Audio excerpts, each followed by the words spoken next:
আন্দোলনের সময় একটি স্লোগান মনে আছে,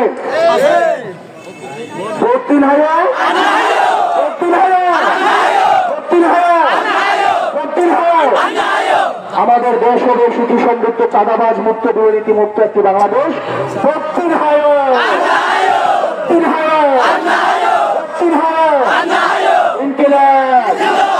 আসসালামু আলাইকুম ওয়া রাহমাতুল্লাহি ওয়া বারাকাতুহু।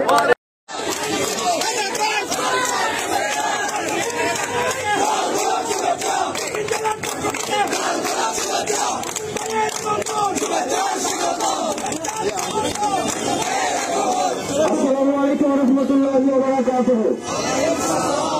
প্রিয় চট্টগ্রামবাসী, আপনার এই তীব্র তাপদাহে আপনারা আমাদের কথা শুনছেন, সেজন্য আপনাদের কাছে কৃতজ্ঞতা।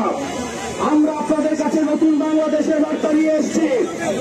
সেই বাংলাদেশে আমাদের প্রথম এবং প্রধান যে জায়গাটি, সেটি হচ্ছে আমাদের নতুন বাংলাদেশ হবে বৈষম্যমূলক বাংলাদেশ। আমাদের এই বৈষম্যহীন বাংলাদেশ করার জন্য আমাদের নতুন যে বাংলাদেশটা হবে, আমাদের অতীতে যে বৈষম্যমূলক যে বাংলাদেশটা ছিল, সেটার উঠে উঠে আমরা একটা বৈষম্যহীন বাংলাদেশ আমরা গড়ে তুলব। প্রিয় সহযোদ্ধা, আপনারা জানেন জুলাই আগস্টে এই জায়গাটাতে আমাদের গুলি করে হাসিনা শাহী আমাদের ভাইদেরকে আমাদেরকে হত্যা করেছে। প্রিয় চট্টগ্রামবাসী, আমরা আপনাদেরকে নতুন বাংলাদেশের গল্প শোনাতে চাই।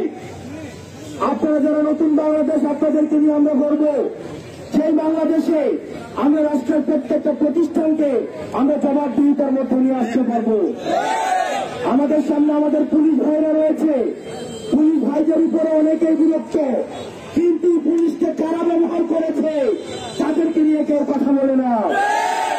পুলিশের প্রমোশন নিয়ে কেউ কথা বলে না। পুলিশের যে অমানবিক পরিশ্রম সেটা নিয়ে কেউ কথা বলে না। পুলিশের সংস্কার নিয়ে কেউ কথা বলে না। আমরা সংস্কার নিয়ে কথা বলছি। আমরা কথা বলছি, আমরা এমন একটা বাংলাদেশ গড়ব যেখানে পুলিশকে আর কেউ লাঠিয়াল হিসাবে ব্যবহার করতে পারবে না। আমরা এমন একটা বাংলাদেশ গড়তে চাই যেখানে প্রশাসনকে আর লাঠিয়াল হিসাবে ব্যবহার করতে পারবে না।